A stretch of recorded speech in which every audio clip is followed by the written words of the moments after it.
콘스탄티누스 대제를 한번 알아보도록 하죠.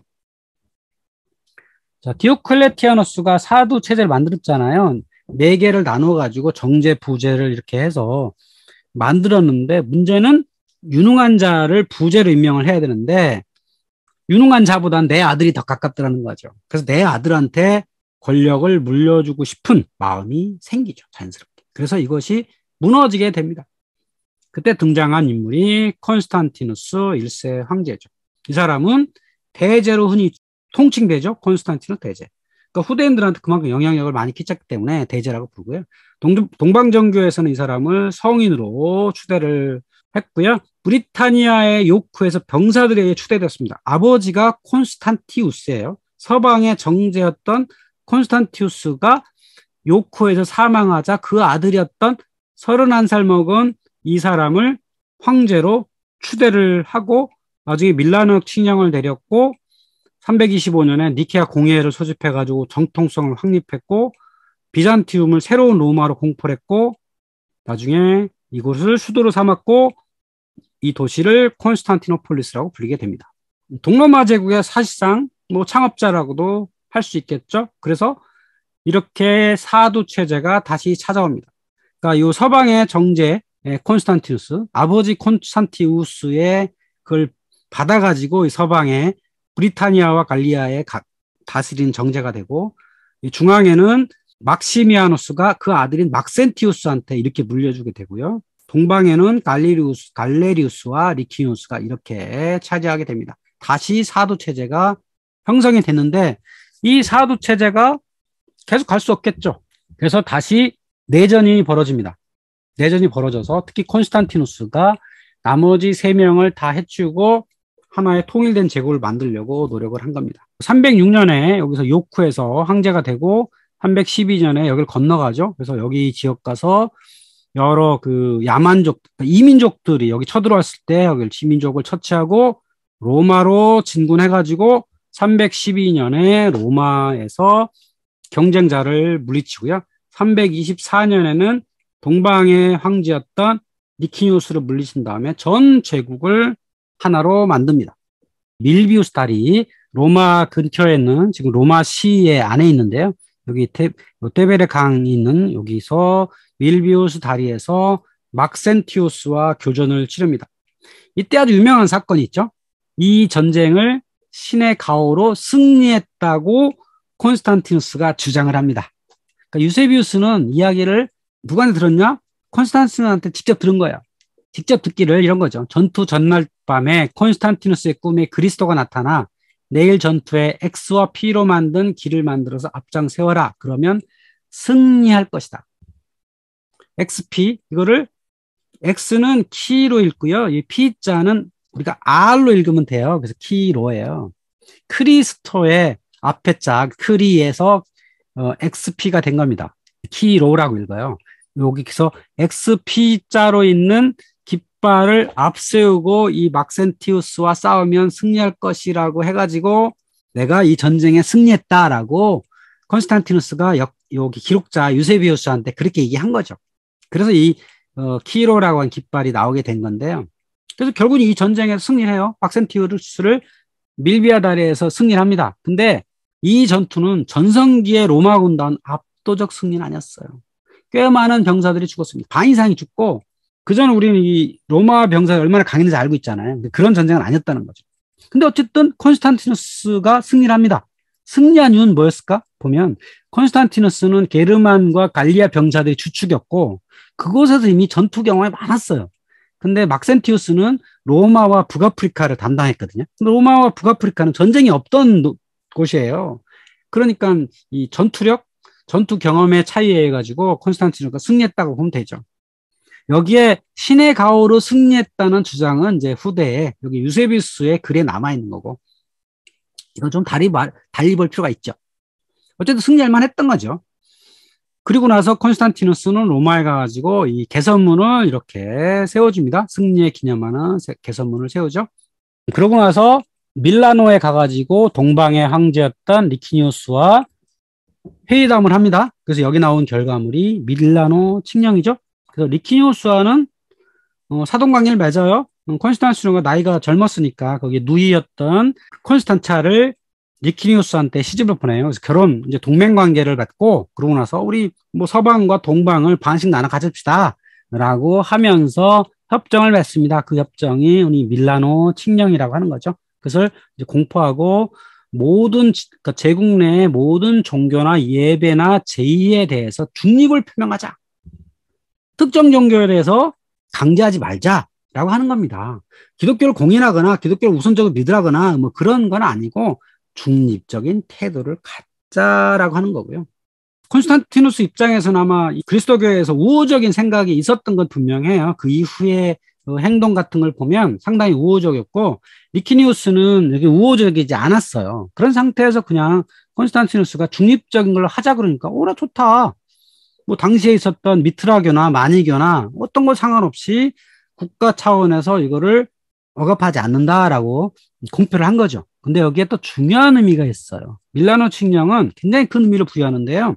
칙령의 부칙에 이렇게 있어요. 몰수된 뒤 경매에 붙여진 교회 재산을 사들여 소유하고 있는 자에게는 그것을 반환할 때 국가로부터 정당한 값으로 보상이 이루어진다는 것도 명기한다. 그러니까 몰수된 뒤 경매에 붙여진 교회 재산이 있었다는 거죠. 그 일종의 박해를 하면서 그거를 돌려주라는 거예요. 그러니까 이때부터 무슨 일이 있었냐? 교회 재산 보유가 정당화됐다는 겁니다.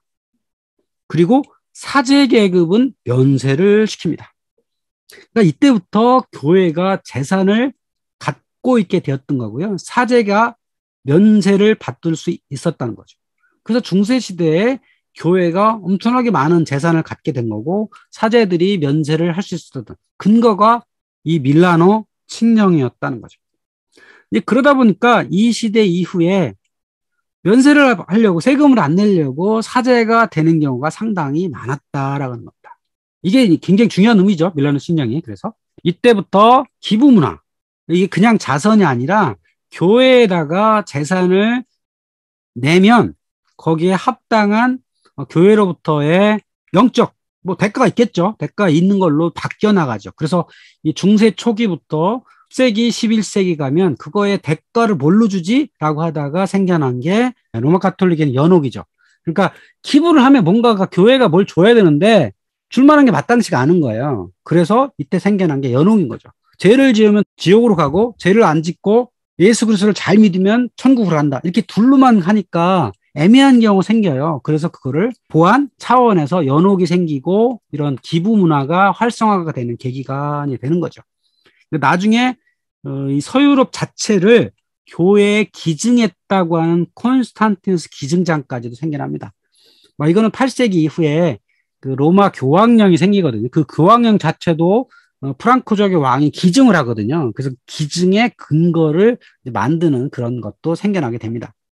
콘스탄티누스 1세가 로마 주교한테 기증했다고 하는 대표적인 건물이 이거예요. 산 조반니 인 라테나노 성당인데요. 로마의 주교자 성당입니다. 그러니까 로마시의 주교자 성당이에요. 바티칸이 아니고, 그러니까 바티칸 이전에 더 중요했던 성당이 이거예요. 라테란 성당이에요. 왜냐하면 콘스탄티누스가 기증한 거잖아요. 그러니까 아주 전통이 있는 거죠. 지금 있는 사진은 개축된 거예요. 원래는 뭐 이 위에 따로, 그러니까 4세기에 지어진 거니까 뭐 허름했겠죠. 그러다가 여러 번 개축이 돼가지고 지금 있는 건데, 원래 이곳은 라테라노 시족의 궁전이었어요. 그런데 콘스탄티누스가 막센티우를 이긴 다음에 이 건물을 차지하게 되고 그 건물을 그 로마 주교한테 기증을 한 거죠. 그래서 이때부터 이곳이 이제 권위 있는 성당이 되었고요. 그 옆에 한 건물에 뭐가 있냐면 계단이 있어요. 성스러운 계단. 이게 콘스탄티누스 어머니 헬레나가 예루살렘을 찾아가서 그 골고다 언덕에 있는 계단을 뜯어다가 콘스탄티노플에 갖고 있다가 그거를 로마에 기증했다고 하는 전승이 남아있는 그것이에요. 그래서 여기 계단은 이렇게 신발 신고 올라가면 안 되죠. 무릎으로 기어 올라가야만 하는 그런 것이죠. 그것도 마모가 많이 돼가지고 여기 위에다가 나무 판자를 깔아가지고 이렇게 했던 그런 곳이기도 합니다. 자, 이렇게 해서 콘스탄티누스가 서방을 차지하고 동방은 리키니우스가 차지하는 체계가 되었습니다. 근데 두 사람이 이 그리스도교에 대한 대하는 태도가 상당히 많이 달랐어요. 뭐 예를 들면 콘스탄티는 되게 우호적이었고 로마 교회도 세워졌고 사제들한테 면세 특권도 부여했고 밀라노 칙령의 원칙을 넘어서는 조치도 허가했는데 리키니우스는 오히려 동방에 그 그리스도 교회가 훨씬 더 많았거든요. 서방은 사실은 그리스도 교회가 별로 없었어요. 왜냐하면 이 그리스도 자체가 동방의 문화 기반 하에서 탄생한 거거든요. 그러니까 그리스 문화권에서 탄생한 거기 때문에 당연히 많을 수밖에 없었고요. 그런데 당시에 최대 도시였던 안티오크 인구의 한 20분의 1 정도였다는 거죠. 그렇게 많은 것도 아니라는 거죠. 그러다 보니까 리키니우스는 뭐 그렇게 탐탁지 않았던 그런 거예요. 그래서 이 지역에 있었던 사제나 뭐 이런 그 사람들을 여전히 박해하고 있었다라고 하는 거죠. 그런데 여기서 콘스탄티누스와 리키니우스가 가졌던 이 그리스도교에 대한 우호 또는 비우호가 둘 사이에 이 패권장에 상당히 큰 영향을 주게 됩니다. 왜? 이 동방에는 그리스도교가 상당히 많잖아요. 많은데 자기네 수장이었던 리키니우스가 박해를 해요. 근데 서방의 제왕이었던 콘스탄티누스는 되게 우호적이에요. 두 나라의 군대가 싸워요. 군대 내에도 군인들한테도 이런 종교인이 많은데 그래서 그런 여러 가지 이유 때문일 수도 있겠지만 어쨌든 두 사람이 제국을 두고 다툽니다. 다투어가지고 서방 지역의 강력한 군대 그리고 그리스도교를 우호한다는 콘스탄티누스가 둘이 요 지역에서 4번이나 싸워요. 그래가지고 승리를 거두죠. 그래서 콘스탄티누스가 이른 황제가 됩니다. 그래서 이런 말을 외칩니다. 하나의 군주, 하나의 세계, 하나의 신조, 이 나라에 이것이 일어나야 한다는 것을 주장을 하게 되죠. 내가 하나의 황제가 됐다. 그러니까 이 나라에는 하나의 신조만 있을 뿐이다. 그래서 하나의 신조를 해서 무엇을 주장했냐? 이것이 니케아 공의회입니다. 자, 황제가 돼가지고 하나의 군주가 돼서 나라 내를 딱 봤더니 자, 지금 그리스도교인들이 여러 분파로 갈려있더라. 가장 중요한 도시 안티오크, 에페수스, 예루살렘, 알렉산드리아 여러 도시들이 각자의 교리를 가지고 싸우고 있더라는 거예요. 그래서 이 콘스탄티누스 황제는 당시 제국의 주로 동방 지역에 명을 내려가지고 한 300명의 당시 한 800여 명의 그 사제들을 초청을 했다는 거예요. 근데 한 300명 정도가 참석을 합니다. 이들한테 뭐라고 얘기하냐면 하나로 정해라. 지금 나라가 하나고 황제가 하나니 교리도 하나다. 그래서 하나의 교리로 확정하도록 이 사람들한테 강제를 했고 그러고 나서 하나의 교파로 정리되죠. 그게 아타나우시스가 주장한 삼위일체 교리죠. 그리고 이때부터 캐톨릭이란 말이 탄생을 하기 시작합니다. 보편교회라는 거죠. 로마 제국 황제가 공인한 보편교회다 라고 하는 게 캐톨릭이란 뜻입니다. 그래서 우리 지금 유럽에 그 퍼져 있는 로마 중심으로 한 교회를 로만 캐톨릭이라고 부르잖아요. 그냥 캐톨릭이 아니에요. 그 로만 캐톨릭. 그러면 이 동로마 제국 콘스탄티누스 이후에 있는 동로마 제국 캐톨릭은 뭐예요? 이건 오르톡스 캐톨릭이에요. 정통 캐톨릭. 원래 동방정교회라는 건 서쪽에서 동쪽을 부르는 용어고 그리스 사람들은 동방이라는 게 말이 안 되잖아요. 그러니까 여기는 정통 캐톨릭, 오르톡스 캐톨릭이고 서쪽 지역은 로만 캐톨릭입니다. 캐톨릭은 이때부터 생겨나기 시작했다라고 하는 거죠. 그럼 캐톨릭이 아닌 교회도 있을 거 아니에요? 이때 이미 분파가 일어났습니다. 아르메니아 사도교회, 이집트의 알렉산드리아 쓰던 콥트교회, 여러 교회들이 이미 이 보편교회로부터 분리된 교회가 이미 등장을 하고 있었기 때문에 로마 교황이 주관하는 이 교회를 보편교회라고 주장하기 시작했던 겁니다. 그거의 핵심은 아타나우시우스파가 주장했던 핵심은 이거죠. 성삼위일체 기독교의 핵심 강령입니다. 제가 아주 이 그림을 멋있게 그렸죠. 삼위일체가 무엇이다. 이거 삼위일체를 제대로 설명할 수 있는 목사님이 드물어요. 네, 저도 이거를 딱 설명을 해봤습니다. 성부와 성자와 성령은 동일 본질이다. 동일 본질이고 성령은 성부와 성자로부터 나온다. 왜 성자와 성부가 동일 본질이면서 개별해야 하느냐 이런 것들은 여기 다 이유가 있죠. 완전한 하나님이기 때문에 인간을 구원하고 예수가 완벽한 인간이었기 때문에 인간은 죄를 대속할 수 있다라는 거죠. 각각의 역할이 있다. 그러면서 동일한 본질이다. 근데 문제는 이게 사람들한테 인식시키기가 쉽지가 않다는 거예요. 그래서 이때 결정된 삼위일체 교리는 중세 유럽사의 가장 큰 논쟁이 되었습니다.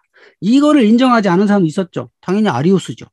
아리우스파는 성부와 성자는 같지 않다는 거예요. 성자도 태초에 있었는데 시간 차이가 있다는 거예요. 그게 아리우스파의 주장이죠.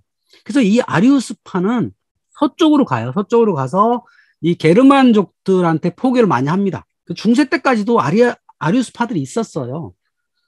근데 이 로마의, 지금 로마 캐톨릭의 중요한, 또 동방종의 가장 중요한 건 삼위일체란 말이에요. 이 삼위일체를, 이게 끝까지 고수하기 위해서 아리우스파랑 꽤 오랫동안의 논쟁이 있었던 거죠.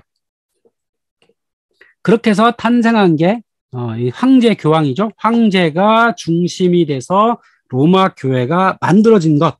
이게 황제 교황주의입니다. 황제가 가장 위에 있고 그 밑에 주교들이 있는 이런 체제. 이게 황제 교황주의죠. 그게 소로마 지역으로 가면 로마 교황이 거의 황제처럼 군림하죠. 황제 권력이, 세속 권력이 없기 때문에 로마 가톨릭에서는 로마 교황이 거의 세속 권력까지 쥐고 있는 것처럼 보이죠. 그래서 로마 교황의 복장을 보시면 삼중관을 쓰고 있고요. 이 복장도 다 로마 황제의 복장입니다. 그래서 황제의 모습과 다르지 않죠. 그래서 영어로 하면 로마 교황을 파파라고 그러는데 우리는 한자로 하면 교황이잖아요. 종교 황제다. 사실 번역이 정확하게 번역한 거예요. 교황이라고 번역한 게. 이게 황제 교황주의의 가장 중요한 컨셉이라고 할 수 있겠죠. 콘스탄티누스는 이 도시를 세우죠. 도시를 세우고 콘스탄티노플이라고 불렀고요. 그래서 이 시대부터 동로마 제국은 시작된다라고 할 수 있겠습니다.